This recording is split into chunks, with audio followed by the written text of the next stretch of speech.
turning you around, and hopefully you can see me here. And hopefully there's not too much noise and you can hear me. So last night, or not technically last night, early this morning, about 1:32, around that area. I can't remember exactly when I sent it off and when I sent the next email off. But I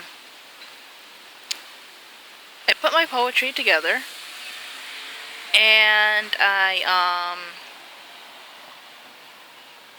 put 2 short stories at the end of it, and I sent it off to something called Page Publishing.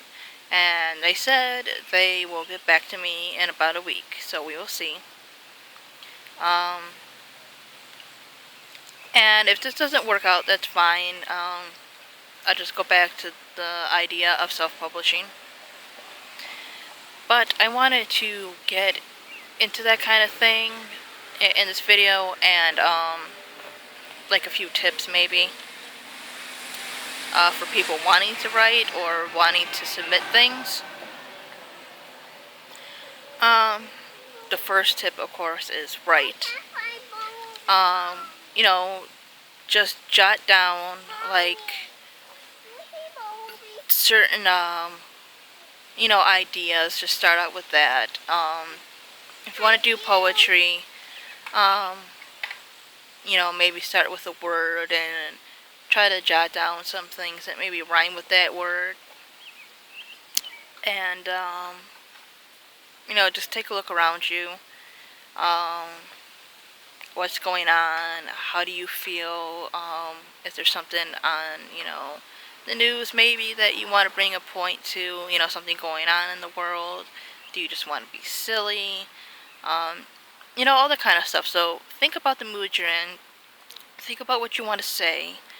And like I said, you can even look it up online, rhyming dictionaries and stuff, because poetry usually rhymes, but it does not always. And maybe I'll make a video on poetry later.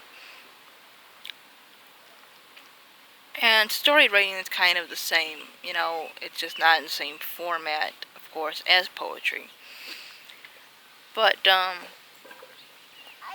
again, you can take inspiration from people around you, your mom, your dad, your mailman. If you're going for animals, maybe the personality of your cat. You can draw inspiration from a lot of things, and even from your own life, and, just mold that into a story. Maybe, your cat becomes a talking cat and you go on some kind of adventure. Okay, it's been used thousands of times, but it's an example there. So yeah, just kind of broaden your horizons, and even just look what's around you now for inspiration. Do research if you're writing about a specific topic, especially if it has to do with politics, religion, anything in history. You want to be historically accurate. Even if you're writing historical fiction. So, yeah, definitely do your research. You can, if you want to, make your own twist on things. People have, but just don't go totally crazy where it's completely historically inaccurate. Yeah. The other thing is, be careful what you post online, not just because of plagiarism and people stealing your stuff, but just because people can be total assholes. They can be total assholes just for absolutely no reason. The best things online would probably be, Facebook isn't as bad. It's not as bad as MySpace was. People were just awful and immature on MySpace. Facebook is a little better because they have closed groups and they have people kind of monitoring things a little bit more. So when people get too bad, they've been kicked out. So maybe join a writers group on Facebook, because they're a little bit more mature on there. I'm on other sites too, and I've posted up things just for people's opinion. And some people have given good reviews on it. Some have given constructive criticism, and other people are just complete dicks. You know, some people said that maybe poetry isn't my route. They don't care for the style. And other people like my poetry I've written. And some people have said really nasty things about it. But those are also people who are just immature all the way around, and other things they say as well.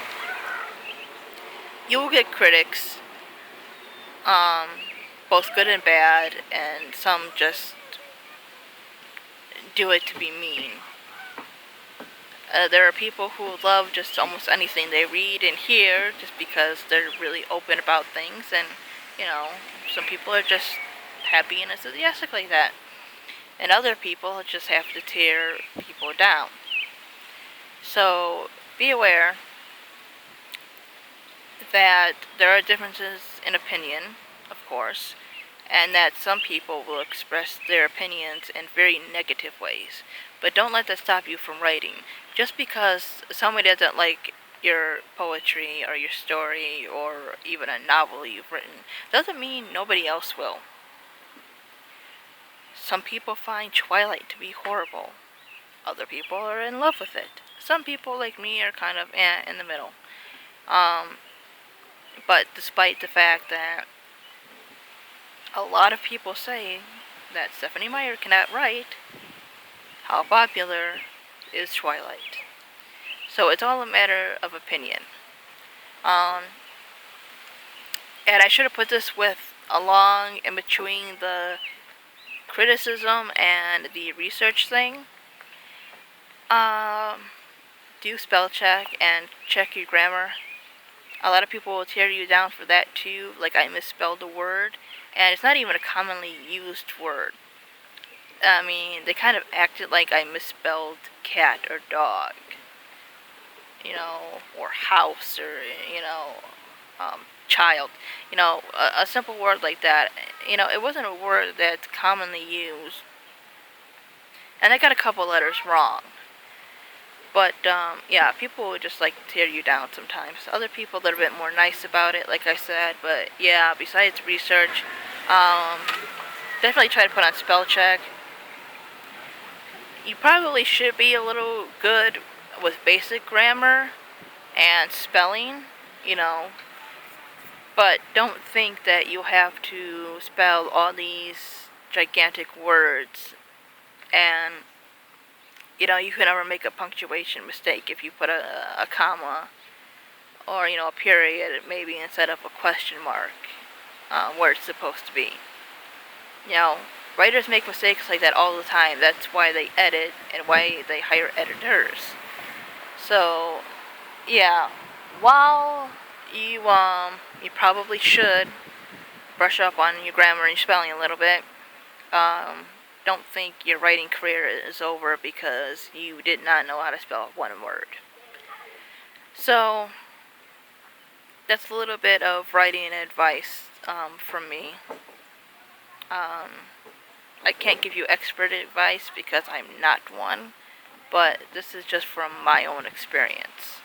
So, see you all later. Bye-bye.